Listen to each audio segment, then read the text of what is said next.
कई बार ऐसा देखने को आया कि दो ही फ्रेंड्स ने बराबर रकम एक ही फंड में एक ही समय के लिए जमा किया, लेकिन उनके प्रोसीड में फर्क था। कहीं इन समस्याओं का सामना आप भी तो नहीं कर रहे हैं, या ऐसा भी हो सकता है कि आपको लगा हो कि इसी फंड में इस बराबर समय के लिए इतने फंड यदि इन्वेस्ट करते हैं तो शायद इसमें प्रोसीड्स या रिटर्न इससे अधिक मिलता, या ये भी हो सकता है यदि आपका वो फंड लॉस में हो तो आप ये सोचते हैं कि इसमें लॉस जितना अधिक हुआ उससे लॉस कम भी हो सकता है। जी हाँ, ऐसा बिल्कुल हो सकता है। आज हम चर्चा करेंगे रेगुलर और डायरेक्ट प्लान की, और आज के वीडियो में हम चर्चा करेंगे फ्लेक्सी कैप फंड के डिफरेंट फंड्स के रेगुलर और डायरेक्ट प्लान के टोटल एक्सपेंसेस रेशियो, और उसमें जो इन्वेस्टमेंट होगा तो देखेंगे कि after certain period 5 years 10 years जो प्रोसीड्स मिलता है दोनों ही रेस्पेक्टिव प्लान में, क्या दोनों का डिफरेंस कंसिडरेबल है, या ये कह सकते हैं कि दोनों में यदि रेगुलर में आपने इन्वेस्ट किया तो कितना घाटा, क्या वो घाटा कंसिडरेबल है, और यदि डायरेक्ट में आपने इन्वेस्ट किया तो जो फ़ायदा होगा in comparison to regular plan क्या वो कंसिडरेबल है। हम इसी बात की चर्चा आज करेंगे।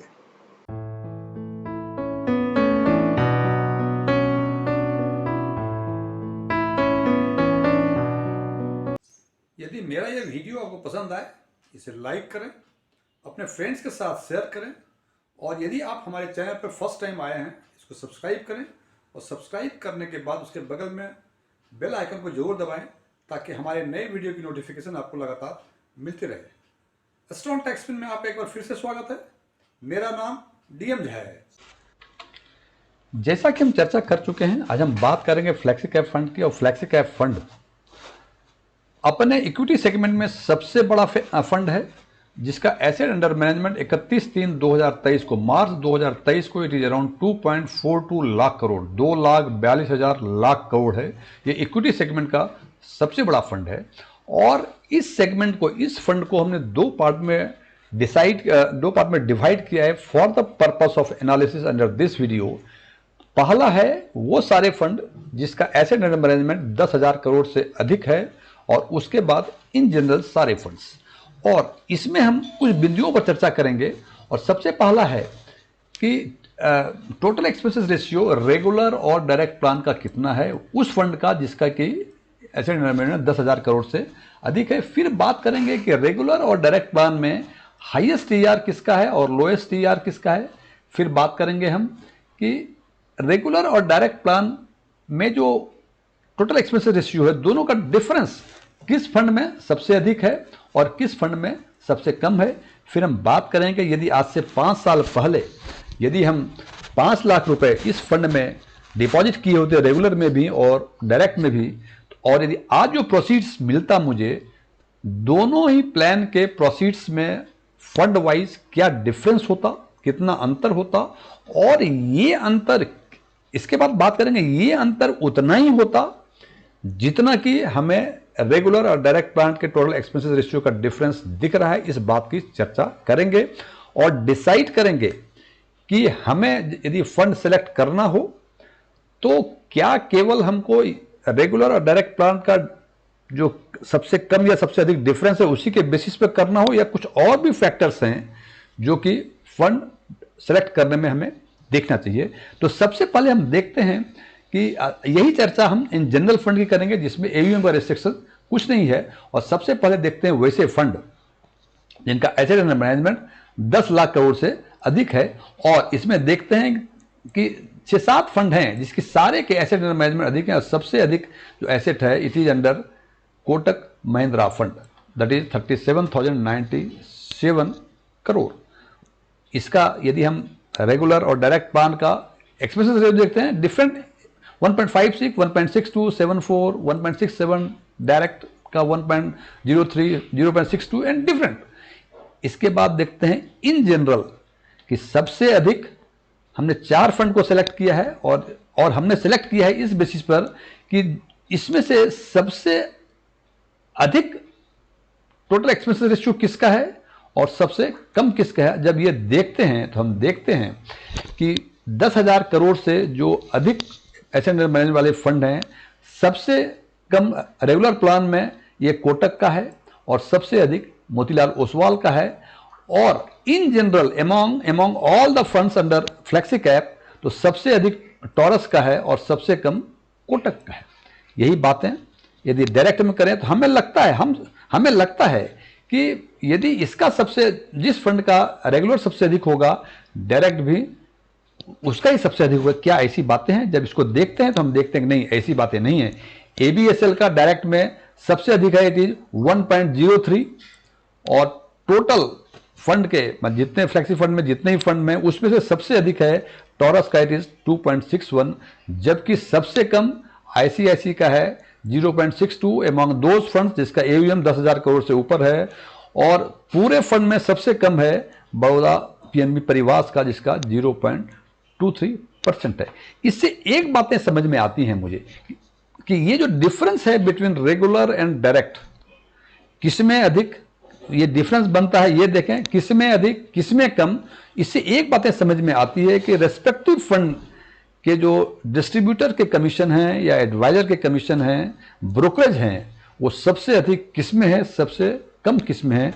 ये हम देखते हैं कि सबसे कम कमीशन जो है वो एबीएसएल में है ब्रोकर्स को, सबसे अधिक कमीशन 10,000 करोड़ से ऊपर वाले फंड में 1.12 आईसीआईसी का है। पूरे फ्लेक्सी कैप में सबसे कम कमीशन जो है 0.05 ब्रोकर्स का है और सबसे अधिक आईटीआईटी का है 2.3%। जस्ट इमेजिन कि डायरेक्ट प्लान में आईटीआई में केवल 0.3% टोटल एक्सपेंस रेशियो है, जबकि रेगुलर प्लान में 2.6% है। अब बात करेंगे हम चौथे पॉइंट्स की।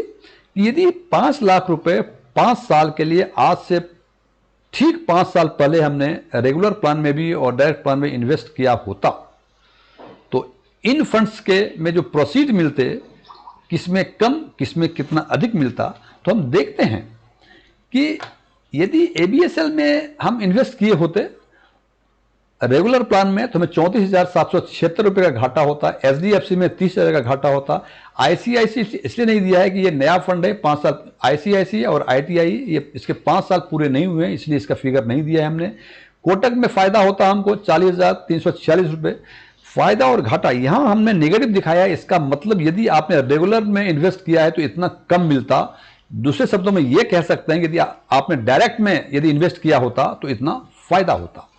पराग पारिक में इट इज 49.435%, यूटीआई में 28,555, टॉरस में 2,863, कोटक देख लिया है हमने। अब बड़ौदा पीएनबी परिवार में इट इज 5,957 रुपये। हम सामान्य अवस्था में ये समझते हैं कि जिस फंड में difference between regular and direct सबसे कम हो उसमें घाटा या फायदा सबसे कम होगा, और जिसमें यह डिफरेंस सबसे अधिक हो उसमें घाटा या फायदा सबसे अधिक होगा। यहां हम देखते हैं वो फंड जो 10,000 करोड़ से ऊपर के हैं, सबसे कम डिफरेंस जो है between regular and direct plan के टोटल एक्सपेंसेस रेशियो में इट इज इन एबीएसएल, जबकि इसका घाटा जो है यदि ये रेगुलर प्लान में इन्वेस्ट करते तो 34,776 रुपये ही होता, जबकि यूटीआई का डिफरेंस जो है ये 0.79 है।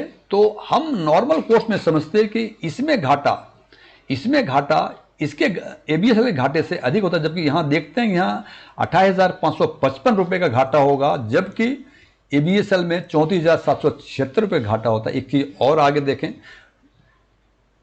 1.8 ये पीएनबी बड़ौदा बीएनपी परिभाष में डिफरेंस है। इससे ये समझ में मुझे आ रहा था कि जो घाटा होता मुझे ये सबसे अधिक इसी में होता, क्योंकि 1.8 जो है ये आईटीआई छोड़ के बाकी सबसे अधिक जो है डिफरेंस यही 1.8 ही है, और लेकिन घाटा जो इसमें हुआ है केवल 5,957 रुपये हुआ है, जबकि यदि कोटक में यदि करते हम जिसका कि 0.83 का डिफरेंस है between regular and direct plan के टोटल एक्सपेंसेस रेशियो का, वहां 40,346 रुपये है। इसका मतलब कुछ और भी बातें हैं।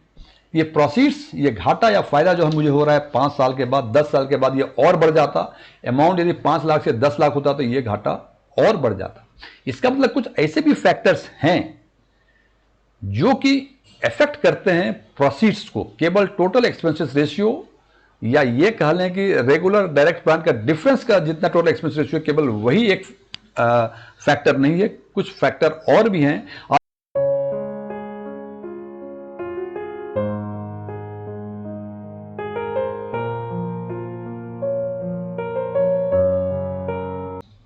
इसकी चर्चा हम रेगुलर एग्जाम्पल से करेंगे और हमने इसके लिए दो फंड लिया हुआ है, स्टेट बैंक और पीपीएफ। स्टेट बैंक और पीपीएफ, ये दो फंड लेने का एक ही उद्देश्य है कि दोनों का जो डिफरेंस है between regular and direct plan का टोटल एक्सपेंस रेशियो ये बराबर है, ये है 0.85। और हमने देखा कि इनका सीएजीआर जो है स्टेट बैंक का 9.53 है जबकि पीपीएफ का 16.96 है। और difference between regular and direct plan का जो टीआर है ये 0.85 दोनों का बराबर है। आफ्टर 5 ईयर्स यदि हम रेगुलर और डायरेक्ट का एब्सोल्यूट रिटर्न देखते हैं तो स्टेट बैंक में रेगुलर का absolute return after 5 years it 57.70 और पीपीएफ का 118.98।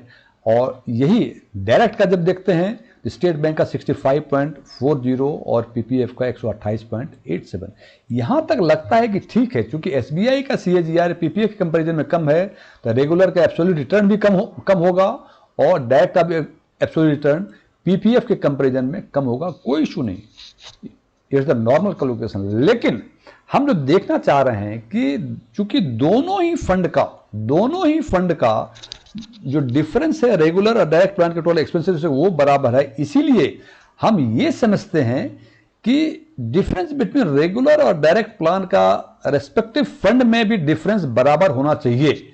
लेकिन जब ये डिफरेंस हम देखते हैं तो हम देखते हैं कि स्टेट बैंक में जो डिफरेंस है बिटवीन रेगुलर एंड डायरेक्ट 87.70% का, जबकि पीपीएफ में डिफरेंस है 9.89% का। इसका मतलब ये तो स्पष्ट है कि डिस्पाइट द फैक्ट कि टीआर रेगुलर और डायरेक्ट का डिफरेंस दोनों में बराबर होने के बावजूद आफ्टर 5 ईयर्स जो एब्सोल्यूट रिटर्न में डिफरेंस है वो डिफरेंस दोनों ही फंड में बराबर नहीं है, ये कम या अधिक है। और कम उसका है जिसका सीएजीआर कम है और अधिक डिफरेंस उसका है, अधिक घाटा या फायदा उसका होगा जिसमें सीएजीआर अधिक होंगे।